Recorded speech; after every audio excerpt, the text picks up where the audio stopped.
পঞ্চায়ত নিৰ্বাচনৰ দিন ঘোষণা হৈছে আমি আদৰণি জনাইছো। প্ৰকৃতাৰ্থত অসমৰ মুখ্যমন্ত্ৰী ডক্টৰ হিমন্ত বিশ্ব শৰ্মা ডাঙৰীয়াই পঞ্চায়ত নিৰ্বাচন পতাৰ মতলবত নাছিল, কিন্তু সৰ্বস্তৰৰ ৰাইজৰ হেঁচাত এইবেলি পঞ্চায়ত নিৰ্বাচন পাতিবলৈ ওলাইছে।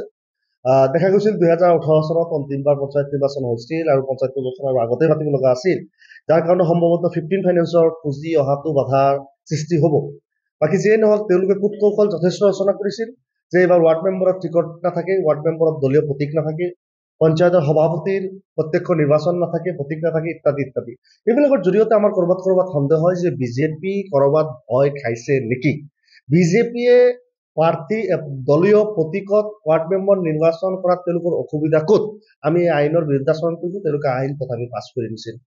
আজি আমাৰ দলে আমি সৰ্বস্তৰত আমি আমাৰ সাংগঠনিক ভেটি মজবুত কৰি তুলিছো। আপোনালোকে জানে যে ৱাৰ্ডৰ পৰা আৰম্ভ কৰি কেন্দ্ৰীয় সমিতিলৈকে সকলো কমিটি আমাৰ AIUDF দলে হযৰত মৌলানা বদৰুদ্দিন আজমল সাহেবৰ নিৰ্দেশ মৰ্মে তেওঁৰ চেষ্টাত আমি সকলো কমিটি পুনৰ গঠন কৰিছো আৰু সকলো ঠাইতে গণতান্ত্ৰিকভাৱে ৰাজহুৱা সভাৰ জৰিয়তে এই কমিটি কৰা হৈছে। আৰু গতিকে আমাৰ সাংগঠনিক ভেটি আমি যিসমূহ ঠাইত নিৰ্বাচন কৰো, বিগত সময়ত আমি 37টা চিটত MLA চিটত জিকি আহিছো।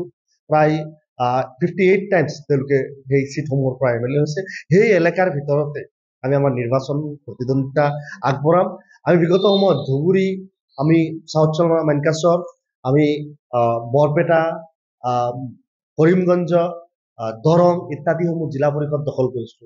অজস্ৰ আঞ্চলিক পঞ্চায়ত আমি UDF দলে বৰ্তমান আমাৰ দখলত আছে আৰু আমি এইবেলিও চেষ্টা কৰিম অধিকতকৈ অধিক ঠাইত আমি আমাৰ AIUDF দলৰ কৰ্মীৰ জৰিয়তে আঞ্চলিক পঞ্চায়ত আৰু জিলা পৰিষদ দখল কৰাৰ কাৰণে আমাৰ দলৰ সৰ্বস্তৰ প্ৰস্তুতি ইতিমধ্যে সম্পূৰ্ণ কৰিছো আৰু আমাৰ দলে নিশ্চিতভাৱে এইবাৰ পঞ্চায়ত নিৰ্বাচনত ভাল ফলাফল দেখুৱাব। দেখা গৈছে যে অসমত যিসমূহ মূল সমস্যা, মানুহৰ মৌলিক সমস্যা, মূল্য বৃদ্ধিয়ে হওক, এইসমূহ সমস্যাক তল পেলাবলৈ সাম্প্ৰদায়িক ইছ্যুবিলাকক বিজেপি নেতৃত্বাধীন চৰকাৰ আৰু তেওঁলোকৰ দলীয় নেতা, মন্ত্ৰী, বিধায়কসকলে সৃষ্টি কৰিছে।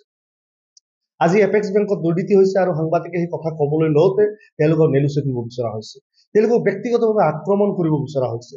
আজি যদি কোনোবা মুছলমান মানুহে কোনো সামাজিক বা কোনো শৈক্ষিক কাম কাজ কৰি আগুৱাই গৈছে, তেওঁলোকক বাধা সৃষ্টি কৰিব বিচৰা হৈছে, তেওঁলোকক জেলত সোমোৱাই দিব বিচৰা হৈছে, অসমত এটা অস্থিৰ পৰিৱেশৰ সৃষ্টি কৰিব বিচাৰিছে। আজি অসমত পুঞ্জীবিত কৰি মাটিৰ মালিক হৈ আছে, হাজাৰ হাজাৰ বিঘা মাটিৰ মালিক হৈ আছে কোনোবা মন্ত্ৰীৰ পত্নী, মন্ত্ৰীৰ কনিষ্ঠসকলে। তেওঁলোকে কোটি কোটি টকা দুৰ্নীতিৰ জৰিয়তে এইসমূহ কৰি আছে। আজি দেখা গৈছে যে মন্ত্ৰী অশোক সিংহলে সাম্প্ৰদায়িক মন্তব্য এপিনেদি কৰি আছে, আনপিনে তেওঁলোকে কোটি কোটি টকা গুৱাহাটী উন্নয়ন নিগমৰ পইচা তেওঁলোকে উৎপাত কৰি খাই আছে। আজি যদি বিজেপি এই সাম্প্ৰদায়িক ভ্ৰষ্টাচাৰী এই বিজেপিক বিদায় দিয়াৰ প্ৰয়োজন, আজি এইসমূহ সমস্যা জনগণে প্ৰত্যক্ষভাৱে খোলাখুলি কোৱাটো প্ৰয়োজন। 1250 টকাৰ অৰুণোদয়ে মানুহৰ এই সমস্যা সমাধান কৰিব নোৱাৰে। আজি তেওঁলোকে মূল্যবৃদ্ধিত মানুহক জুৰুলা কৰিছে, আজি চাউলৰ দাম কিমান হৈছে, আজি গেছৰ চিলিণ্ডাৰৰ দাম কিমান হৈছে, পেট্ৰলৰ দাম কিমান হৈছে, আৰু সেইবিলাকক জোৰা মাৰিবলৈ তেওঁলোকে কৈ আছে যে আমি অৰুণোদয় দিছো। 1250 টকাৰ জৰিয়তে মানুহৰ আত্মসন্মান ক্ৰয় কৰিবলৈ চেষ্টা নকৰিব।